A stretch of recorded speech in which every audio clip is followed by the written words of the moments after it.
it seems to me the fact that the Republicans in the House of Representatives changed the rules by which that body works so that it's going to make it very, very difficult to expand or help or even maintain Social Security. It's only going to make it easy to cut it. Do I have that right?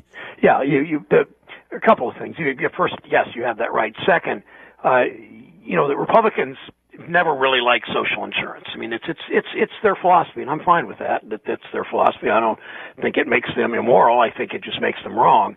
But they've never really liked Medicare. They've never really liked Social Security. They've really never liked unemployment insurance.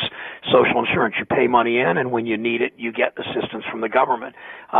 Typically, if you kind of look at history, you see, as you do so well in this show, you see that on the key votes in the creation of most of those programs, Republicans generally, in large numbers, and that's before the party was conservative as it is now, said no to that. So their lesson is they know they can't directly go after privatization of Social Security. They tried that with President Bush.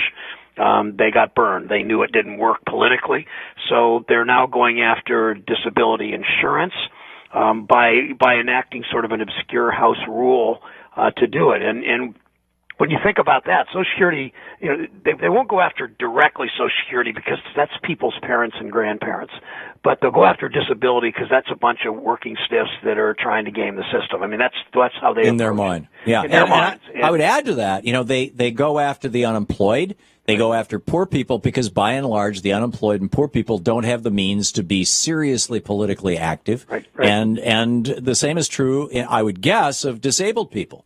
I think that's right. And even among them, I mean, someone just told me a story that their daughter is profoundly disabled, and this is a friend of theirs. They're talking about a friend of theirs, and their daughter gets government help for disability, but she looks down on other people to get it because they're not worthy like her daughter. I mean, so even within people that are on disability, they just believe that it's people are of two minds. I mean, the Republicans have effectively, too effectively, and we've got to fight back better, demonized people that don't have much privilege, people that are down and out for whatever reason, whether it's a disability, whether it's laid off, whether it's they're old and poor and they have low wage jobs. I mean, and that's what this fight's going to be. But for us, it's a direct attack on Social Security. It's a direct attack on benefits for Social Security, and we're going to sell to the public that way, and we're going to force the issue as they continue to go after these social insurance programs. They try to voucherize Medicare. They want to privatize as much of Social Security as they can get away with. Any one of those issues. Yeah. To what extent are the Senate rules being changed by Mitch McConnell to comport with these new House rules? And is the solution to this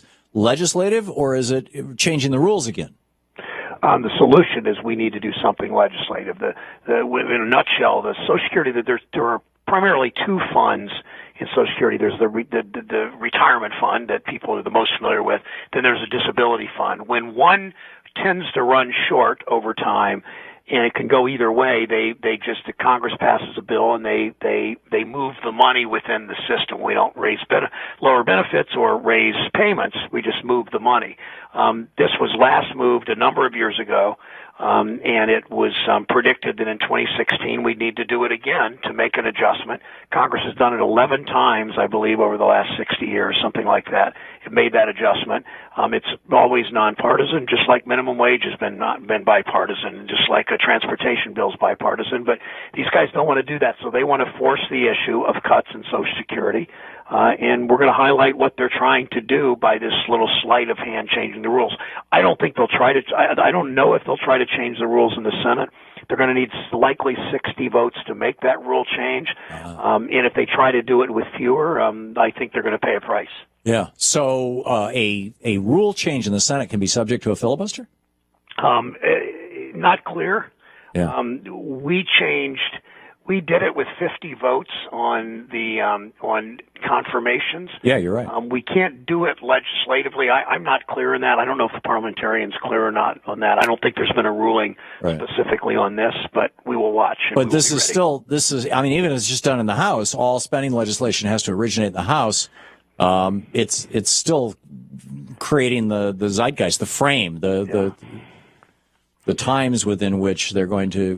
When do you expect the Republicans to actually now act on trying to start dialing back Social Security disability insurance? Well, I think they will. In some sense, they don't have to act, because when the money runs out on the disability, which it will, and they're going to say it ran out because of abuses, and they're going to point out that a lot more people are on disability now. But the reason for that is when somebody's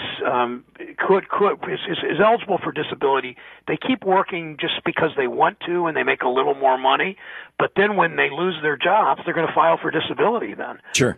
Even though they'd rather work. And the Republicans chalk that up to people gaming the system and being lazy. I don't, and I'm sure you don't. So what they're going to do is they're just going to say, sorry, there's no more money, no more checks get cut. If you want to restore these benefits to them, you're going to have to cut something else. Or they could say, under the House rules, you're going to increase taxes to do that, but they won't do that.